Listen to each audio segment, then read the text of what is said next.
Good afternoon, everyone. This is Jeffrey Moss from Parker Dewey. I have the time as 2:02 Central, so we're going to get this thing started. As I said, I'm Jeffrey Moss from Parker Dewey. I'm going to turn this over to Tim Peterson from the state of Kansas, who will get us started here. Thank you, Jeffrey, and thanks everyone for joining us today, as well as for your interest in the new Kansas Micro-Internship program. This program is part of the Kansas Board of Regents strategic plan called Building a Future that seeks to help the system better serve Kansas families, Kansas businesses, and the state's economic prosperity. A key measurement for how well the public higher education system is meeting industry standards, or needs rather, is how many graduates are equipped with the skills and credentials to take jobs in high demand occupations. You know, we have many great students and businesses and nonprofit organizations in Kansas, and we'd really like to keep all of them here if we can. In short, we want to help increase the talent pipeline in Kansas by providing all 165,000 students enrolled at the 32 public colleges and universities opportunities to work on professional, paid, short-term projects that will not only give them experience and provide some assistance to you, but will connect them with as many Kansas employers as possible. We think the partnership with Parker Dewey in Chicago and the DeBruce Foundation in Kansas City, which has provided the initial funding for the program, will help us achieve our goals and help your organization reach your respective objectives at the same time.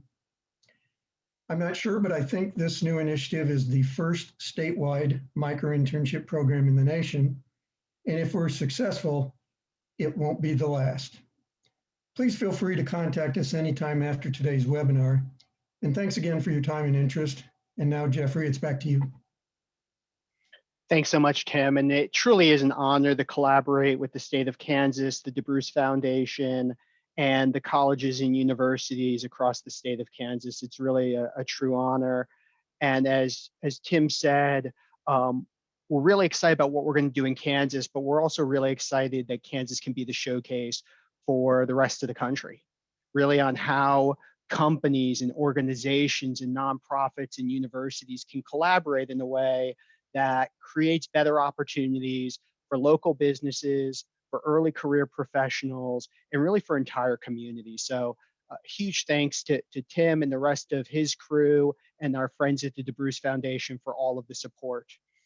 So why are we here? Just real quickly, Parker Dewey is an organization I started about 6 years ago, a mission-oriented organization focused on fixing the college to career transition process. We believe that even in a pre-COVID environment, the process was broken for students and companies alike. For students, how do they get in the door if they don't have the right major, the right GPA, or family connections? And students were also having interest in learning about different companies and roles and industries. And summer internships are great, and info sessions are great, but it really wasn't giving them enough depth. They were really curious about learning about companies that might not be brand names, or they might be thinking about how great it would be to be able to stay in Kansas, but think you have to go to Silicon Valley to do interesting technology. And that brings us to seeing the challenges for companies. For companies, how do you introduce your brand to students if you don't have a brand name, or overcome preconceived notions? For the student who thinks manufacturing companies means you're only going to be on the shop floor, they don't recognize that there's opportunities in strategy or sales or marketing or technology or HR. And again, they don't realize there's opportunities to stay in Kansas. The other challenge that we've seen for companies over the past 5 years is there's never enough time. Every professional is too busy. Every professional has little projects on their plate that come up that, again, just there's not enough hours in the day, or they're just not the highest and best use of time. And you don't necessarily need someone for a full 10 weeks, or it's not the summer when you have a summer intern. And given that there's millions and millions of college students who are craving these professional experiences, these professional opportunities, these ways to gain that experience and explore career paths, we saw an opportunity. And with that, we pioneered this concept of the micro-internship. Now, for those of you who have worked with micro-interns or heard of it before, this might be a little bit of a of a repeat, but for those of you who haven't, micro-internships are short-term paid professional projects. They don't replace 10-week summer internships. They don't replace full-time hires. And when we talk about them being short-term paid professional projects, we define them in a very specific way. Short-term meaning they typically take a college student anywhere from 10 to 40 hours to complete, and they're due a few days to a few weeks out. So this isn't a task that I need someone to spend 10 weeks on or is due next summer. These are projects that come up right now. And they're professional assignments. They're, again, similar to tasks that you would give to a new hire or someone who is in college. So think about those we should or I shouldn't tasks. The we should go write a new article that we can share on our blog, or we should go update our database for new companies, or the I shouldn'ts. I shouldn't be the one cleansing this data. It's not the best use of my time, or I shouldn't be the one doing this competitive analysis. Again, not enough hours in the day. While these are we shoulds and I shouldn'ts for busy professionals, for college students, they provide that great exposure to companies, industries, roles, including those they may not be considering. Now, these micro internships take place across company sizes ranging from startups to Fortune 100, across industry, across roles. They're really used pretty much anywhere. All of these micro internships are also paid and paid fairly. And we'll talk more about the specific process as we go through, but they are fixed fee and you as a company set the price. On average, they're about $400 and tends to be about 20 bucks or 20 bucks an hour. Now, again, the range tends to be about 15 to 25. But again, we're trying to make this really simple. So I need someone to research and draft an article. I think it'll take about 15 hours. We'll pay $300. Really, really straightforward. Parker Dewey, just again, full transparency, we take 10% of that off the top. That 10% goes to covering the cost of having the student on our books. So the students, when they're completing these micro internships, are not your employees, they're not your contractors, they're not your freelancers, you're not filling out 1099s or W-2s. The other thing that's important is if you really like a micro intern and it's someone who you want to hire directly as a summer intern or a full-time role or anything else, you always have that opportunity as well, and there's no other costs or fees. And again, we'll talk more about that. These projects are also flexible. They can take place year-round. And pre-COVID, about 98 or 99% of the micro internships were remote. These are things students can do from their dorm room, from their homes. They don't need to be in the office, which again makes it easier for both the students and you as companies. So how does it work? Well, we tried to make it really simple to post projects. You essentially think about these we shoulds and I shouldn'ts, these projects you have on your plate that aren't the best use of your time. Things like lead generation, market research, data cleansing. In fact, we created a link tied to this program with some of the most common popular micro internships we've seen. Now, again, this is just a small sample. Micro internships can really be anything you have in mind as long as it's short-term and professional. But again, these are some of the best practices. Through this portal, you can post the projects. We typically suggest posting 24 to 48 hours before you want to start it. So this isn't something you have to post now if you need help in March. This is something that we're going to a conference next week. We need help crunching the list.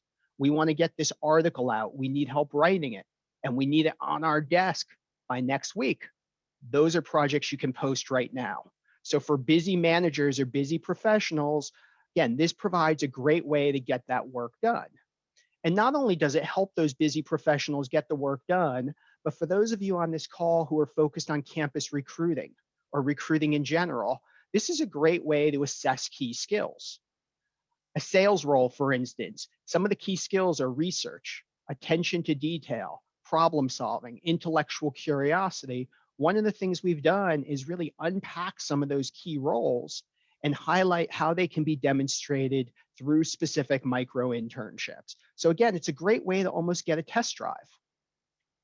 Now, from the student perspective, what happens? Well, they see the micro internships that are posted.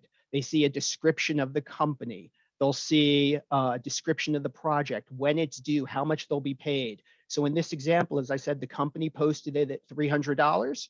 The student sees it listed at $270. There's no surprises. There's no other costs or fees. Again, we're really, really focused on making sure it's transparent and fair to everyone. What's also nice is through our work with the Kansas Department of Commerce and Board of Regents and the DeBruce Foundation, these opportunities are highlighted to students who are attending the Kansas-based colleges and universities. It's a great way to showcase the local companies that are supporting these Kansas-based institutions and want to provide opportunities to the students. What's also nice is for companies, you're not mining through some massive database. You're not trying to guess who's going to be interested and who's not. You're only going to see the profiles of those students who applied. And what you'll see is the candidates, again, very short profile, as you can see on the left. And then you can dig in and see additional information. You can upload their resume or see their LinkedIn. But most importantly, every project has at least one short answer question. Why do you think you'd be a good fit? Now, you can ask other questions. How would you approach this project? Why does it interest you, et cetera, et cetera. But what we found is this quick answer, this why do you think would be a good fit, is really a great way to tease things out. First of all, it takes less time to read that answer than it does flipping through a resume, but it also tells you so much more than what you would find from a resume, especially a resume that's scrubbed to perfection. So from an answer like this, you can see Legend has a really thoughtful perspective and why he's interested in the role and what his passion is for the company versus the student who wrote, I went to Harvard and have some free time. That's not going to be the student you select, or the student who answers it where it's riddled with typos or grammatical errors. Again, it doesn't happen often, but it's a pretty quick way to teach who has the skills you're looking for and who doesn't. In addition, tied to this program, you can filter the students to see just those attending the Kansas colleges and universities, either at a university level or by using the filter at the top for the Kansas Micro-Internship program affiliation. And if you have questions on that, again, we're happy to help, but it's pretty straightforward on the platform. Another great aspect tied to this Kansas program is through the collaboration with the DeBruce Foundation, the students have the opportunities to access its Agile Work Profiler, which is a pretty incredible assessment, allowing the students to really think about and learn about the types of roles that are the right fits for them, helping them think beyond the major, beyond the job title, to really understand their core competencies and skills. It also provides you with additional insights about the students. And again, this is something you can see from the student profile when you click through. Now, at this point, again, you see all of the students who applied, you see the backgrounds. You'll notice at the bottom, there's a button to send them a message. You can send the student a message saying, hey, can we schedule a quick phone call? Or can you email me a writing sample? Or whatever you want. At this point, though, most companies simply click the button that says approve applicant for the project.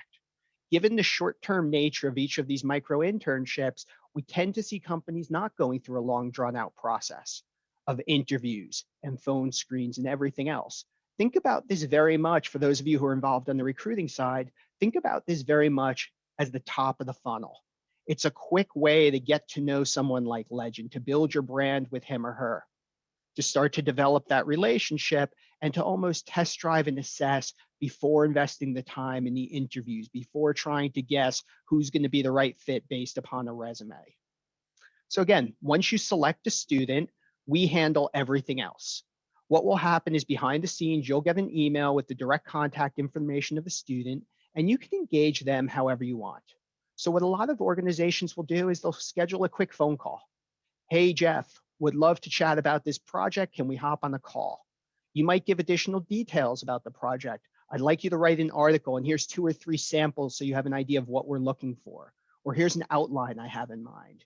You can share with them how that you want to be communicated with, or how often. So please check in with me once you have the first draft, or please send me an outline. Again, the goal is to make this easier for you. It's not to create work. It's to make your life easier while also giving you the opportunity to give back to Kansas-based students and maybe even find someone who you want to hire down the road. Now, behind the scenes, Parker Dewey is making sure that you and the student have great experiences. We're providing resources and best practices. We're also handling any issues that come up. And the reality is they tend not to come up. It's north of 98% success rate on the projects, and we'll talk more about that, but we're here to help. The other thing we do, as I alluded to before, is we provide all of the administrative support. So as I said, the students aren't your employees. They're not your interns, contractors, freelancers, apprentices, or anything else. The students are employees or contractors of Parker Dewey. which means they're paid by us and they get all of the accounting documentation from us, etc. It makes it really, really easy for you to use. So if you're a busy employee, you're able to use a micro intern as a way to give back to your alma mater or to get that support without having to worry about any of the administrative burdens. And to that, again, everything is built around making it easy to leverage. That's why we've seen so much success. Now, while the folks on this call may have projects yourself, and I'm sure everyone here has some of those we shoulds or I shouldn'ts, I'll also bet your colleagues at your companies or organizations have them as well. And again, these are some of the groups that we see find particular use. Teams that are overworked. Maybe it's because they have open roles or because it's busy season. Again, think about all of those folks involved in accounting or all of those folks involved in annual strategic planning. Now is a super busy time. Or employee resource groups. We're seeing a ton of this right now with such a massive focus on enhancing and improving diversity, equity, and inclusion. We're seeing a massive engagement of employee resource groups or business resource groups to provide micro internships. It's a great way for organizations to demonstrate their continued commitment to diversity, equity, and inclusion while also providing a pathway to hiring. And then we've also seen a ton, again, tied to university and alumni and fans. I mean, think about all of the folks on the call who attended Kansas schools or your colleagues in other departments who attended Kansas-based schools. What a great way to support their alma maters while also making their lives easier. Again, especially right now with so many students who have been impacted by COVID, this is a great way to really give back and help them and also help yourself and help the business. And that's really why this experiential recruiting approach works. Everyone wins. For the busy professional, this is a great way to get on-demand support, help on those we should, I shouldn't projects as needed. It's also a great way to give back, again, whether it's tied to their alma mater or whether they're ERG members or whether they just want to support college students. Yeah, it's a great way to give back without it being charity. Recruiters also see the value.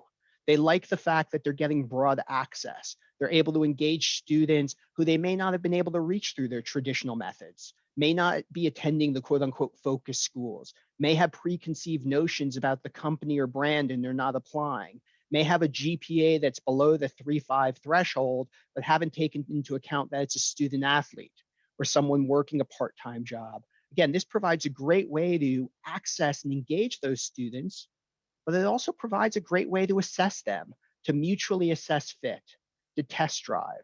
Again, one of the students had this great metaphor for it, where they said, I think about the summer internship or apprenticeship like getting engaged and the full-time role like getting married. I said, but we never have a chance to date. We never have a chance to actually have real experiences with companies and for companies to have real experiences with us beforehand. We're forced to jump into this high stakes decision.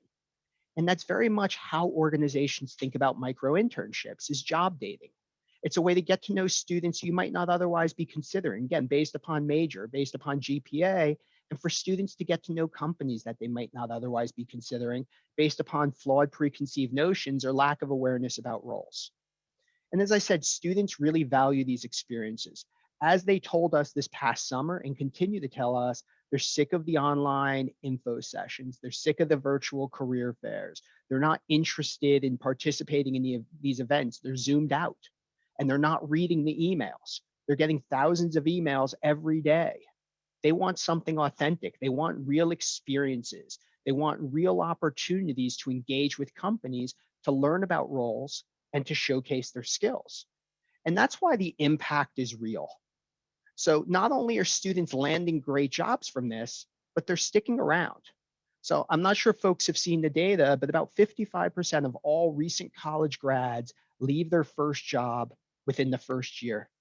Think about how much money organizations are spending on recruiting and training and onboarding and professional development, only to have students leave 6, 9, 12 months later. In contrast, students who complete micro internships, less than 2% of them leave within the first 18 to 24 months because they've gotten to know the company and they've gotten to experience a variety of companies and they don't have that grass is greener issue where they're constantly wondering if something is better out there.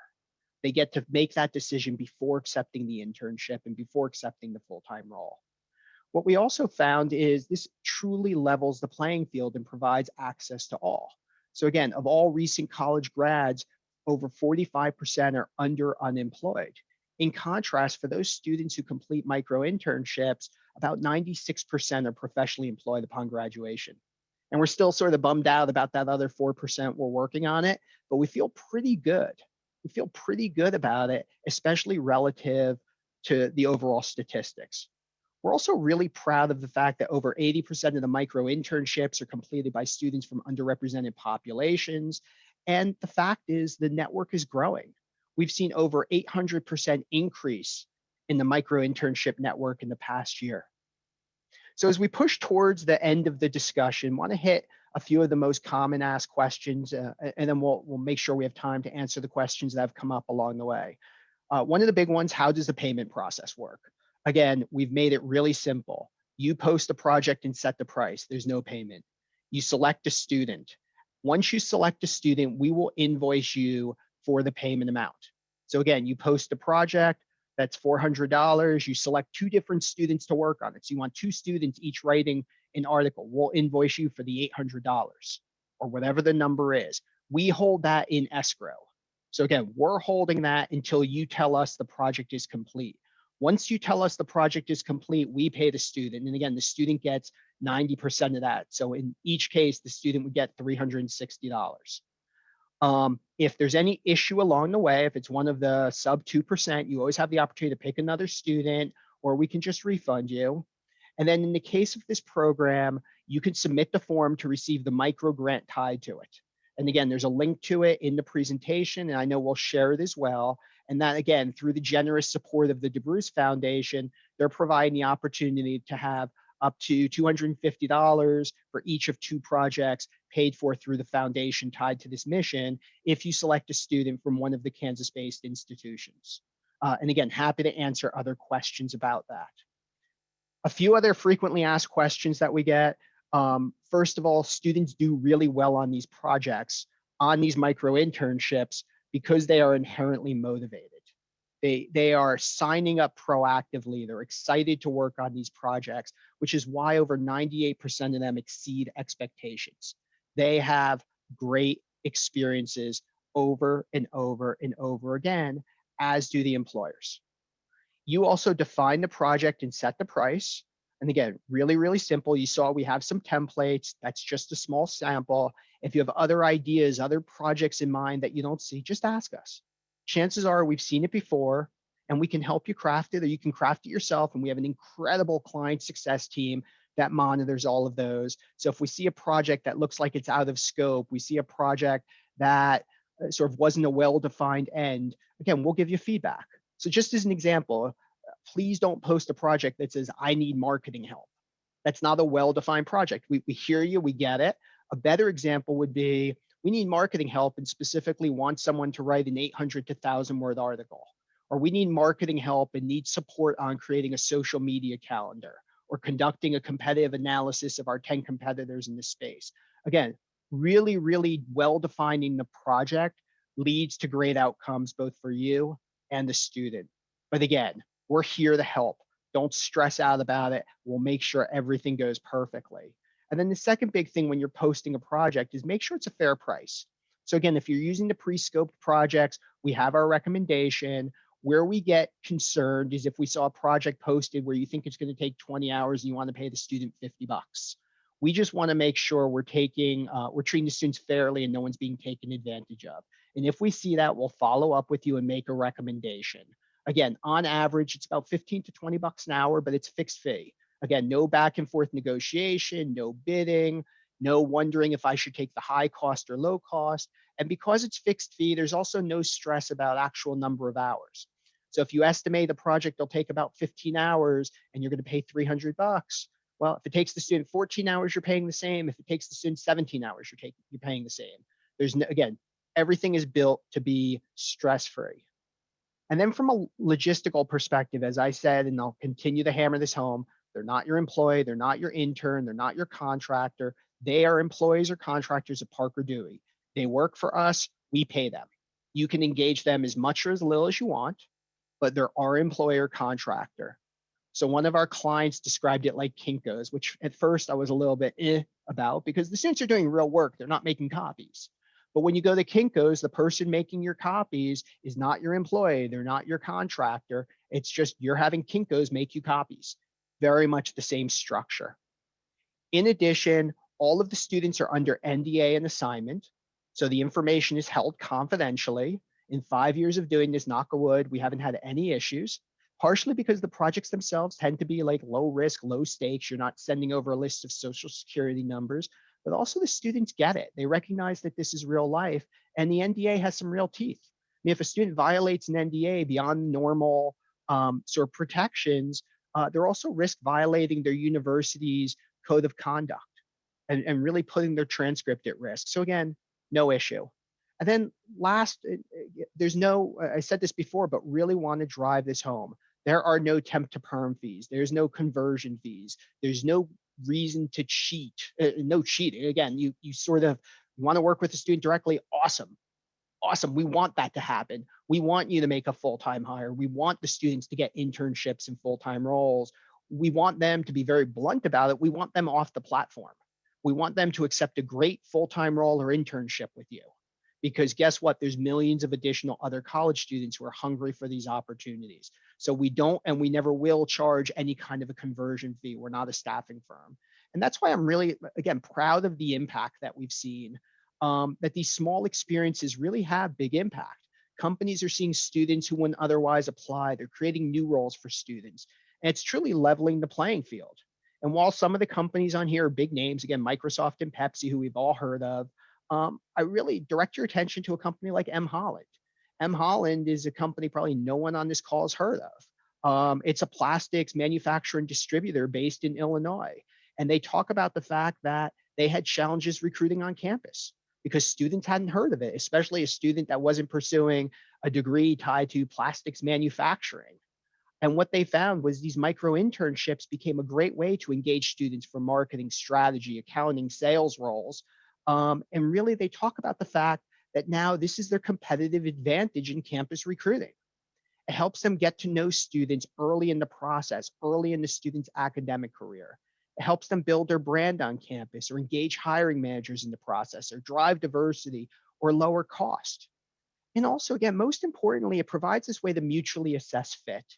And I'm not talking artificial fit. I'm not talking people that may, again, come from certain backgrounds. I'm talking about real fit. Again, we've all hired people who seem great during the process, and then they start and you realize the communication skills don't align to how the company communicates. Or they realize that they thought they wanted to work at a small company, but they really want to work at a big company. Or they thought they wanted to do sales, but that's not their passion. This lets organizations tease those things out and understand them at the beginning of the process, as opposed to at the end. So what now? Well, you can get started. Again, we all have the we should and I shouldn't projects. Go through and post them on your own. You can post these projects, share it with your teams, share it with your colleagues. Again, these micro-internships provide a great way to really support the Kansas community and support your campus recruiting initiatives and make your teams more effective. Instead of having your employees working on things that aren't the highest and best use of their time, instead of taking people involved in sales, instead of having them doing research, you can get them on the phone while getting support from college students on the research. Instead of your marketing teams thinking about marketing strategy and those big questions, they're spending time writing articles. Well, now you can get support from college students who are, again, hungry and excited about these opportunities. Again, happy to answer any questions. I see some coming through. Tim or Kristen, I'm not sure if you want to unmute yourself and help make sure I'm focusing on the right questions. Yeah, so a lot of really great questions, and excited that there's so many different interests from a variety of different things. I think the biggest question I'm seeing over and over again is just about the eligibility for companies, and want to just clarify that who is part of this program versus the rest of the Parker Dewey platform. Can this be for companies who are headquartered in a different state, but then have business operations specifically in Kansas? So just a lot of questions about company and nonprofit organization eligibility.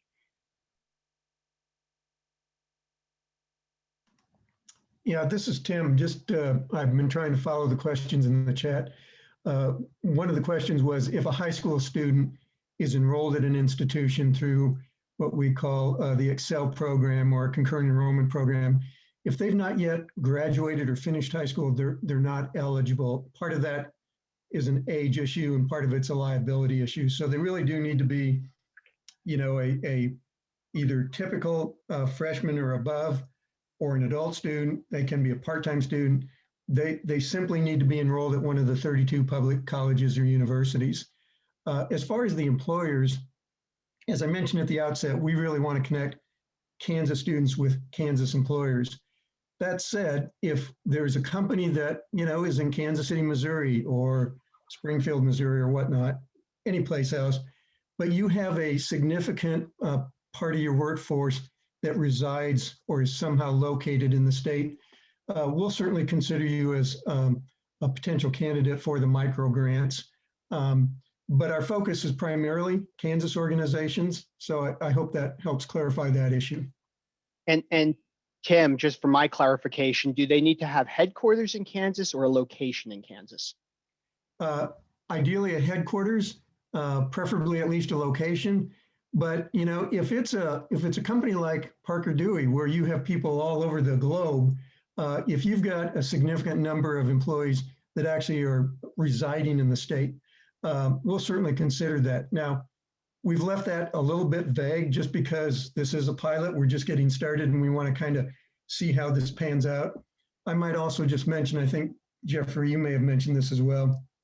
Once you get on the platform, either as a student or an employer, you can search for any employer or project or any student, regardless of where they're at. So this doesn't limit our students to only Kansas employers. But what it does say is, in order for the employer that's posting the project to get the micro grant compliments of the DeBruce Foundation, you need to have some kind of connection with Kansas, either have employees here, be located here or whatever. Because again, we're really trying to grow the Kansas part of our strategic plan to help not just students, but communities and businesses and the overall economy. So it's a little bit vague, but we have some flexibility. Great, thank you. I'm trying to hit a few of the other questions here. We got a great question about if a student who participates in the micro internship, can they use samples of their work product as part of their career portfolio? One of the things, and we communicate with the students, all of the students assign their work product to the client company and need to hold that confidential. So typically what a student will do is they will say, I did a micro internship for a large consumer packaged good company, and my role was doing a competitive analysis. Now, with the client company's permission, they can disclose the client company's name and disclose the information. What we found is almost 100% of the time, the client companies are comfortable disclosing the name. We've had a few exceptions, and they tend to be financial services where something is particularly confidential. And again, probably 80% of the time plus, the companies are comfortable if the student shares that information or a subset, especially if it's a publicly shared article. But again, to be crystal clear, the client companies own the work product. Jeffrey, I wanted to jump in real quick. This is Tim again. Cynthia asked a question about hiring more than 2 students for the match. As a part of the pilot, which is a great question, as a part of the pilot, we've limited this to 2 projects per employer, which is to say, you may have more than that, but you'll get only up to $250 per project for 2 projects. So that may involve just 1 student doing 2 projects or 2 students doing separate projects. Our hope is, and our belief is that once you've tried it, you'll like it.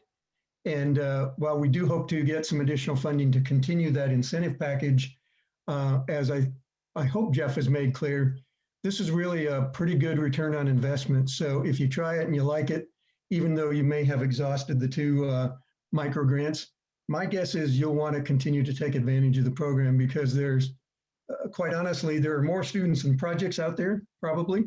It is kind of competitive. But we think that with some coaching and with some help from the Career Center folks on the campuses, they will enable most, if not all, of those 165,000 students to be potential micro interns for your organization. Yeah, and it's a great point, Tim. I'm happy you highlighted that. I mean, this is something, this is not a newfangled response to COVID or something that was thrown together as a reaction. This is something we've seen in action over the past 6 years and working effectively, and companies coming back and using micro interns again and again and again, both for the immediate support and as an invaluable recruiting tool, sort of a differentiator in their campus recruiting efforts. And from their perspective, the cost of the micro internships, even if they're not having them subsidized through grants like this, they pay for themselves multiples over. So if you think about someone on the sales team, to have a college student help crunch a list, if it leads to one new sale, it pays for itself again multiples over.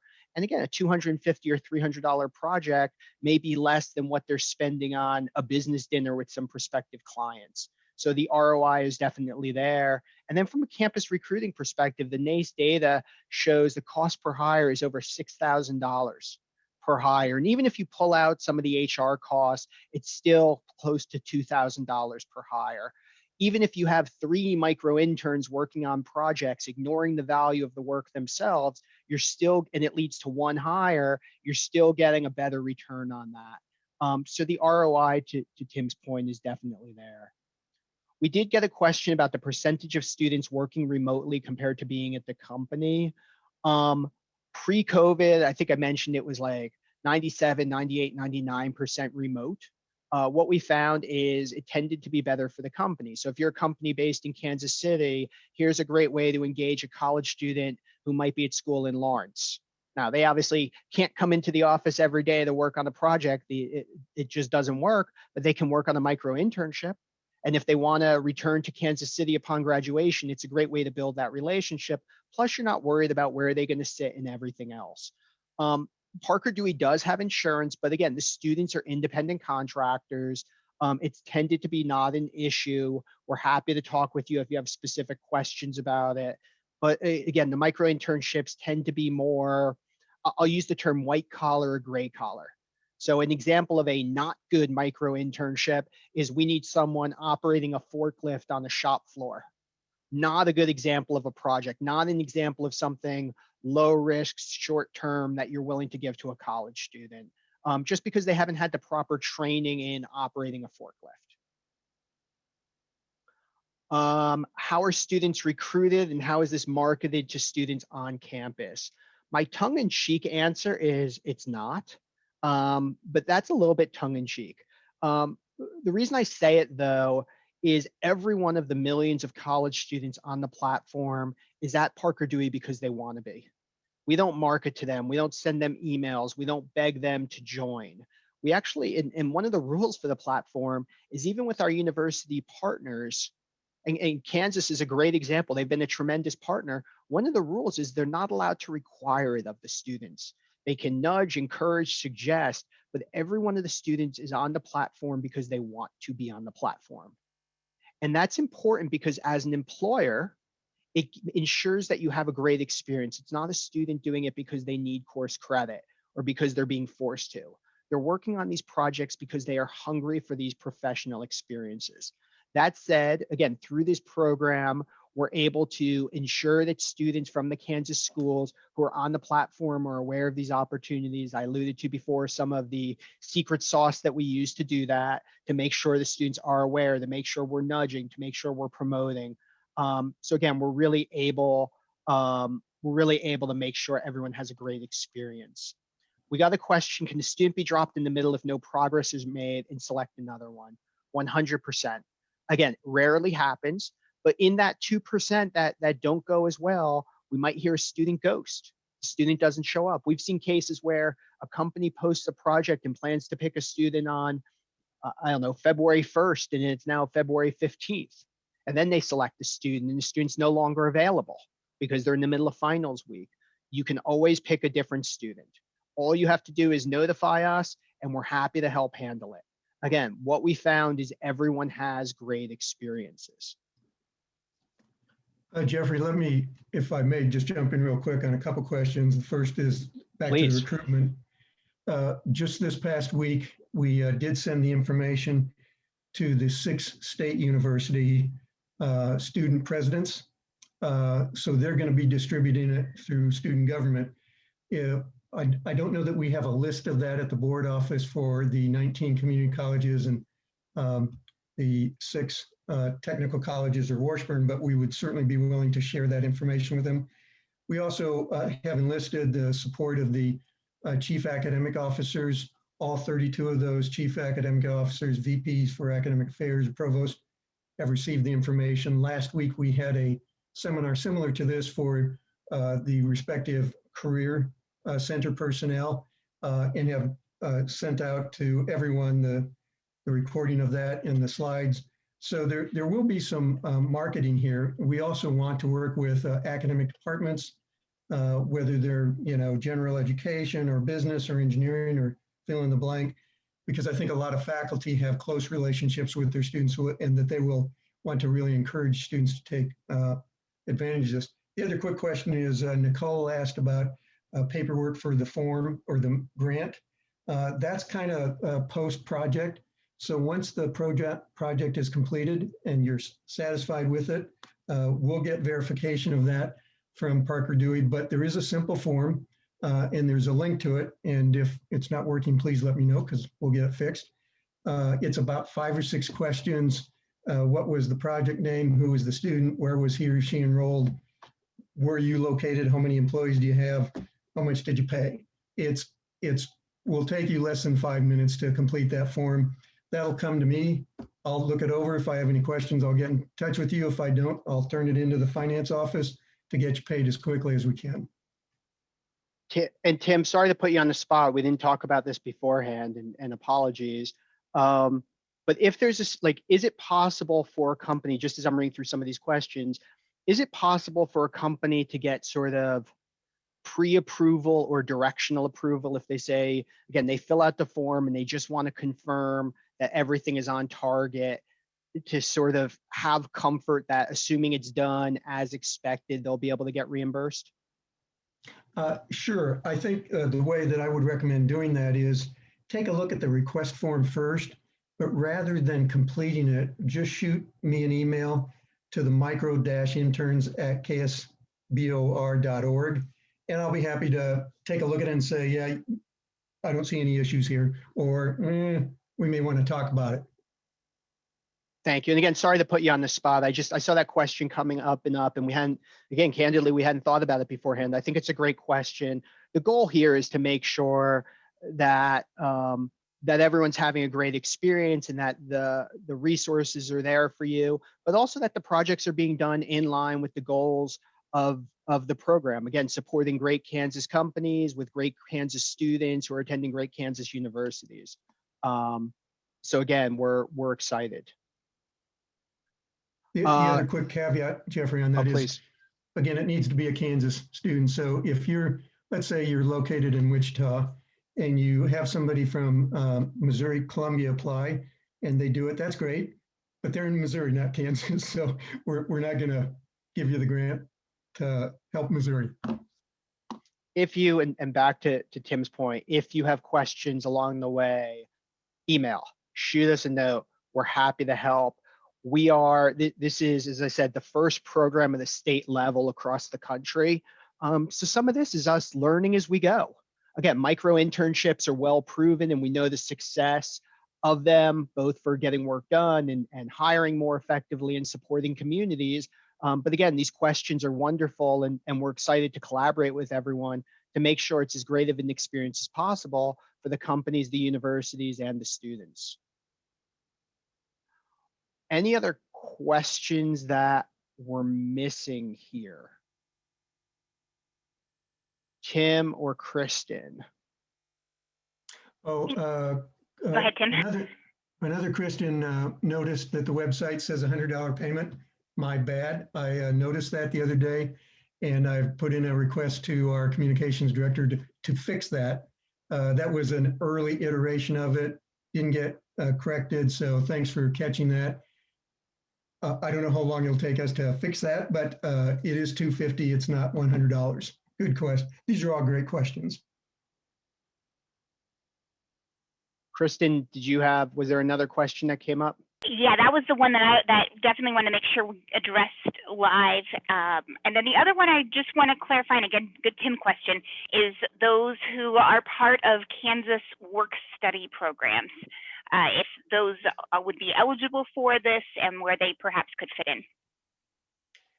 That's another excellent question that I hadn't anticipated, and I don't know the answer, but I'll try to do some research on that. And then is it only for current students, or does it include recent grads of Kansas? Again, assuming all the other criteria is met. Only currently enrolled students. Our target is primarily undergraduate. If they're currently enrolled in a graduate program, I think that's okay. But there are some issues from statutory requirements that limits us to only doing this with students and not alumni or graduates. There's another question that just came through. We're eager to bring in Kansas students based in Garden City, but we have locations elsewhere in the country. Can we also use this in other states? 100%. Again, not subject to not able to access the grant as you highlighted in the question, but yes, 100%. And we're excited about those opportunities. Again, as Tim said at the beginning, we think this program is going to be a showcase. We think this is going to be a showcase for the country to learn about how states and governments and universities and companies can collaborate in a way that truly supports the needs of their respective communities. So again, anything we can do to continue to amplify that, certainly appreciated, and we're happy to do whatever we can to help. Any other questions? Local governments eligible, Tim? Yes. As long as it's in Kansas. Correct. Someone made fun of Mizzou in here. I certainly will never make fun of Mizzou. But in terms of the employer, yes. And hadn't really thought about it, but I don't see any reason why, if a state agency needs some help, we all can use some help, right? And in fact, Jeffrey has suggested, the board office might want to hire a micro intern. So we'll take a look at that. I may have to run some of that by my colleagues who know all about state regs and whatnot, but we're trying to be inclusive. We really, when we talk Kansas employers, we mean everybody. And that's another great point. There was a question in the chat about the academic institutions working with their students. Again, I'm not certain about the grant. I assume that falls under the same headline, but we do a lot of work with colleges and universities, helping them provide these micro internship opportunities to the students. And look, certainly can do it yourself, and you don't need us, especially if you know the students. Why a lot of the institutions choose to do it through us is it's just easier. To be blunt, it's easier from an administrative perspective because all the processes and structures are set up with regard to paying the students.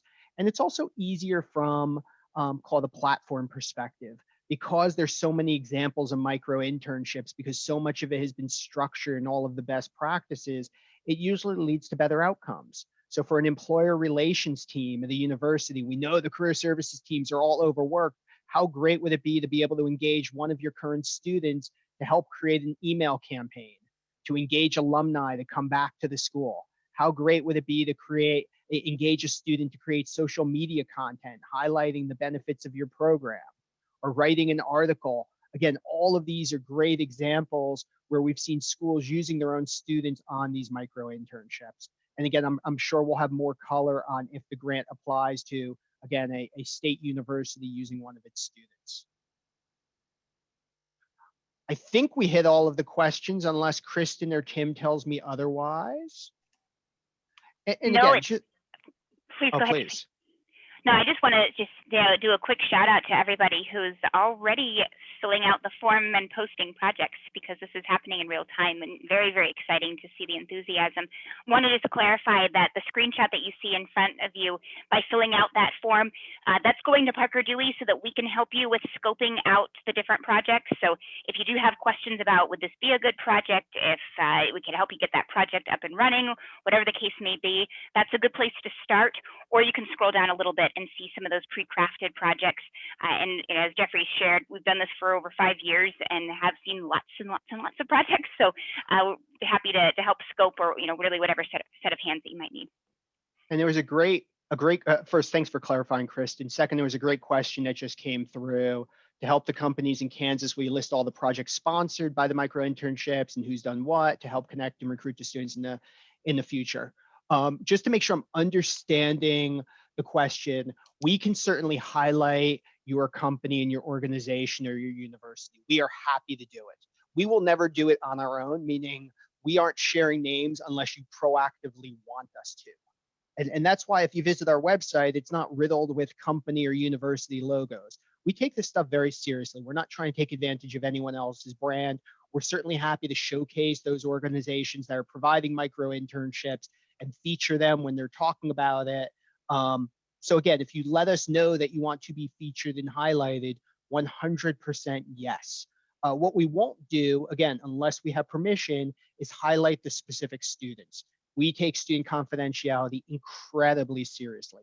We don't allow companies to mine the databases. We don't allow companies to buy access or anything else.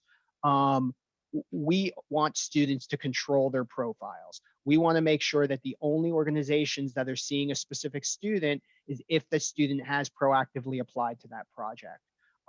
So again, if you have other questions on that topic or want to make sure your organization is highlighted, I know we'd be thrilled to do everything we can.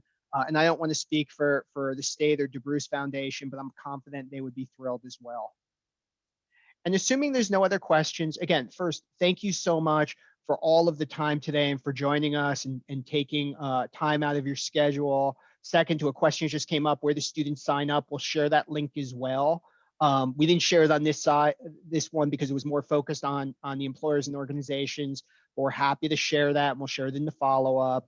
And then again, massive thanks to the organizations involved in this, not just all of the state universities and colleges, but huge thanks to Tim for all of the work spearheading this and for the brilliant idea around this program, and for pulling together the Department of Commerce and regions to make this happen.